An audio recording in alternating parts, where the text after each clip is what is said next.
दर्शन पाठ श्लोक क्रमांक 7वां और 8वां। अभी हमने देखा कि जो जिन हैं ऐसे अनंत परमेष्टि के लिए हमने नमस्कार किया। श्लोक क्रमांक 7वें में यहाँ पर सिद्ध परमात्मा को नमस्कार किया जा रहा है। श्लोक क्रमांक 8वें में शरण की प्रधानता देते हुए उनसे रक्षा करने का निवेदन किया जा रहा है। देखते हैं श्लोक क्रमांक 7वां जो है वह है, पहले इसका उच्चारण हमें करना होगा। श्लोक क्रमांक 7वें का अपने आप में पुनः यहाँ पर अनुष्टुप छंद आ चुका है। जिस प्रकार श्लोक क्रमांक 1 से लेके 5 तक चल रहा था, यहाँ पर श्लोक आपके सामने है, उसका हम यहाँ पर उच्चारण करेंगे। चिदानंदैक रूपाय जिनाय परमात्मने परमात्म प्रकाशाय नित्यं सिद्धात्मने नमः। श्लोक क्रमांक 7 अन्वयार्थ। चिदानंदैक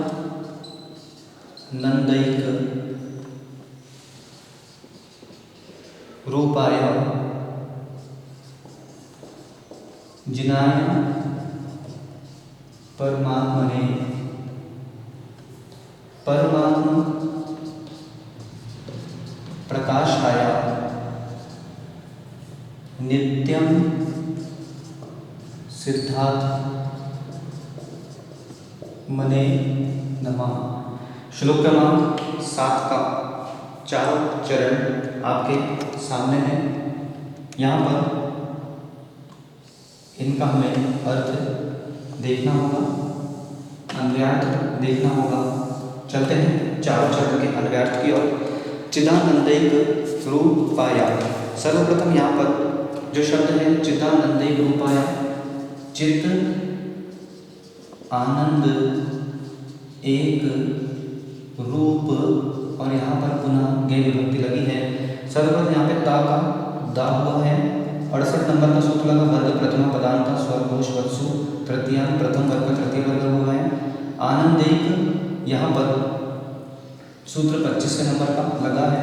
यहाँ पर सूत्र लगा है 37 नंबर का, कार्य कार्य चार रूप गे विभक्ति यहाँ पर है, तो यहाँ पर 142 24 23 नंबर का सूत्र लगा है, साथ में 25 भी लगा है। इस तरह यहाँ पर चित्त आनंद एक रूप गे विभक्ति मिलकर संधि हुई चिदानंदैक रूपाय, जिसका अर्थ है कि आप का जो रूप है वह चित्त आनंद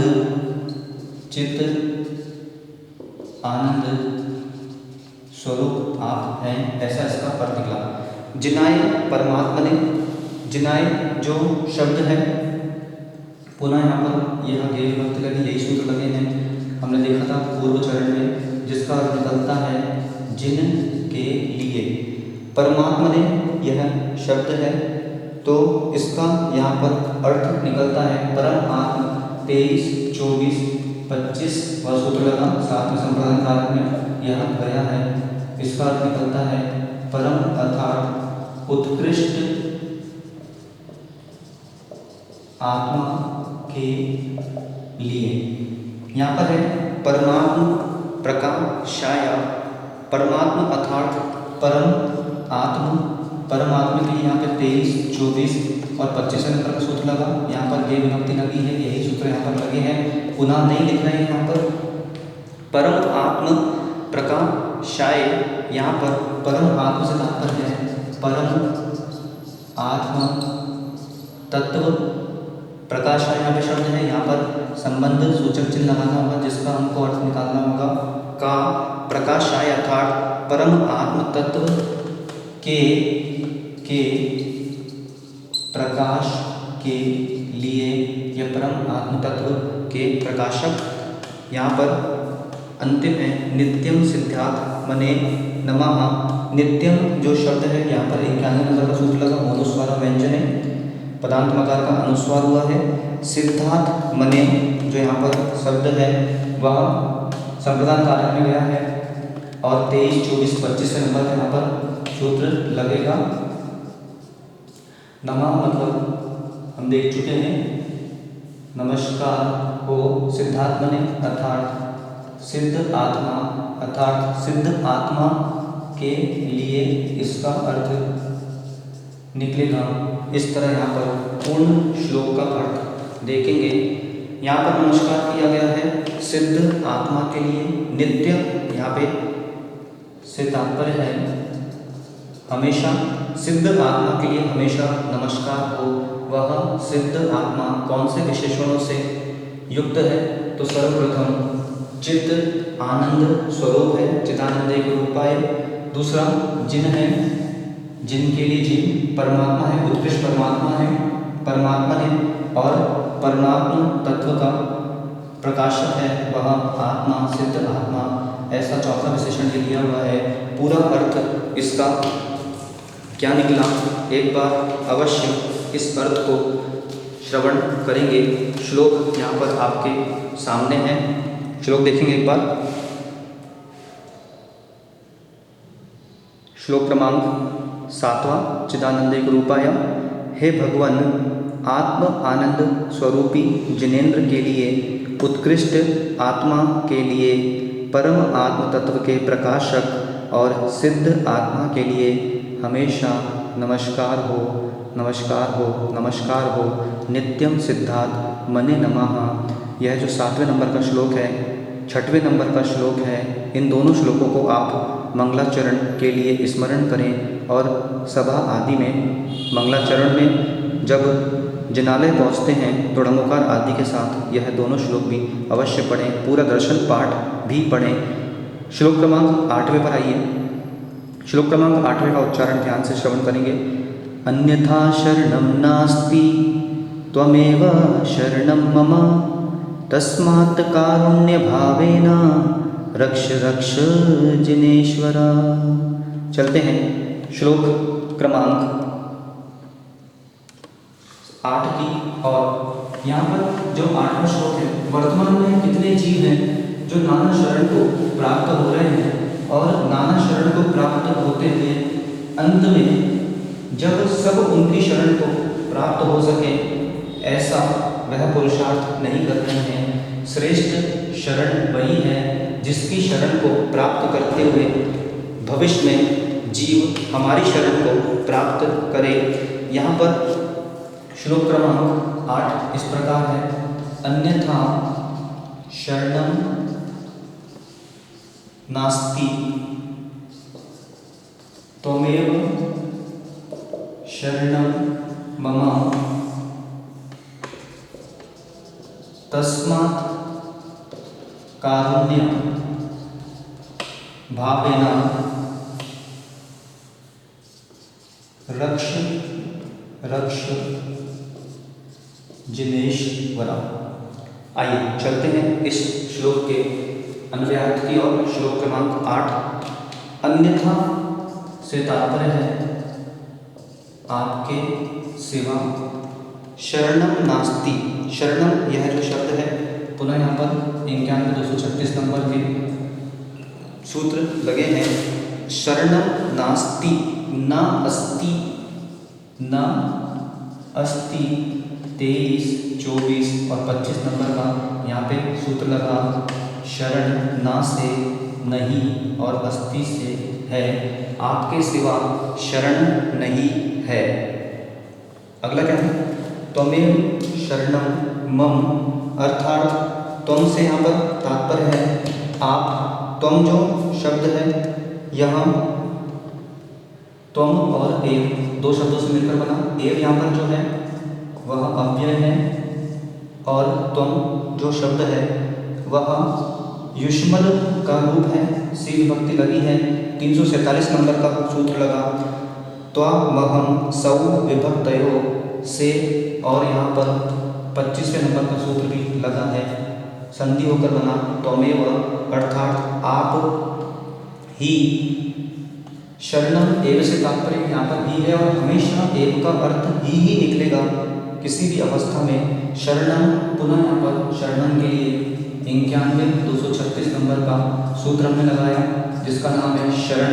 और जिस प्रकार यहाँ पे युष्मद में सी लगा है, यहाँ पर अस्मद में सी लगा और अस्मद में सी लगने के पश्चात मम का अर्थ यहाँ पर, यह मम जो शब्द है यहाँ पर अस्मद में सी नहीं लगा है, अस्मद में यहाँ पर गज विभक्ति लगी है और संबंध कारक में सी निकल गया, सी नहीं लगा, यहाँ पर गज विभक्ति लगी है और संबंध कारक में यह शब्द गया है।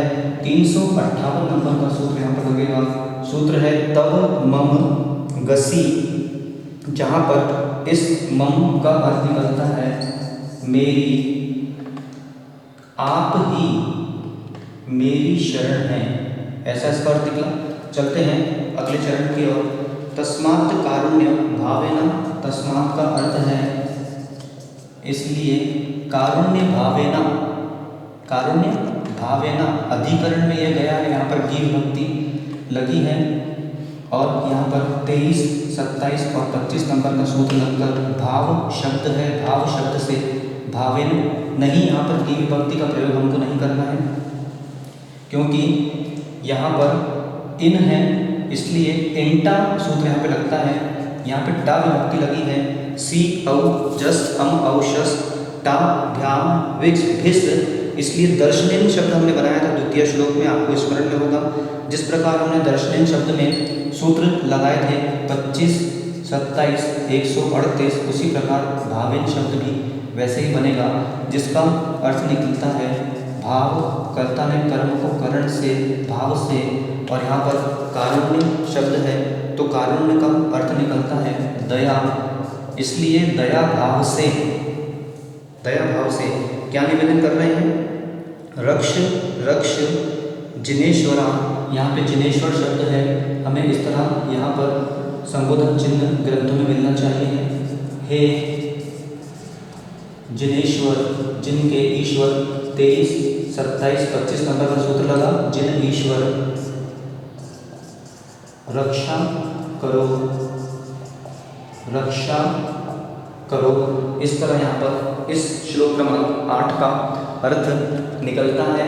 अन्यथा शरणम नास्ति, सर्वप्रथम यहाँ पे हे जिनेन्द्र देव, हे जिनेश्वर संबोधन किया जा रहा है कि आपके सिवा अन्य कोई शरण मेरी नहीं है, आप ही मेरी शरण हैं, इसलिए दया भाव से मेरी रक्षा करें, रक्षा करें, रक्षा करें। और यही रक्ष रक्ष जिनेश्वरा, रक्षा करो, रक्षा करो। एक बार पूरा अर्थ इसका ध्यान से वापस से श्रवण करेंगे। श्लोक आपके सामने यहाँ पर है, श्लोक को देखिए ध्यान से। श्लोक क्रमांक 8 यहाँ पे हमें देखना है। अन्यथा शरणम नास्ति, अर्थ सुनेंगे। संसार में आपके सिवा अन्य कोई शरण नहीं है, आप ही मेरे लिए शरण हैं, इसलिए हे जिनेश्वर, हे जिनदेव, हे जिनेन्द्र देव, दया भाव से आप मेरी रक्षा करो, मेरी रक्षा करो। यहाँ पर एक बात मैं आपको और बताना चाहता हूँ। रक्षा करो, रक्षा करो, यह जो भंग है, इसी रक्षा करो, रक्षा करो पर अभी हमारे ही गृहस्थ अवस्था के भ्राताश्री जो कि श्रवण मुनि आस्तिक सागर बन चुके हैं, उन्हीं आस्तिक सागर जी के द्वारा यहाँ पर एक स्तुति लिखी गई है। रक्षा करो, रक्षा करो, वह स्तुति है। यहाँ पर आस्तिक सागर जी ने और प्रणीत सागर जी जो कि यमल मुनि के नाम से जाने जाते हैं, आस्तिक सागर जी महाराज ने एक स्तुति लिखी, रक्षा करो, रक्षा करो। वो यही देवदर्शन स्तोत्र से लिया हुआ भंग है और उसी पर बहुत सुंदर स्तुति उन्होंने लिखी है। रक्षा करो, रक्षा करो, जीव की रक्षा करो, रक्षा करो, रक्षा करो, जीव की रक्षा करो। उस स्तुति को सुनने के लिए श्रेय निधि SHREYNIDHI यूट्यूब पर जाकर आप अवश्य श्रवण करें। इस तरह यहाँ पर यह श्लोक क्रमांक 8 का अन्वयार्थ पूर्ण होता है।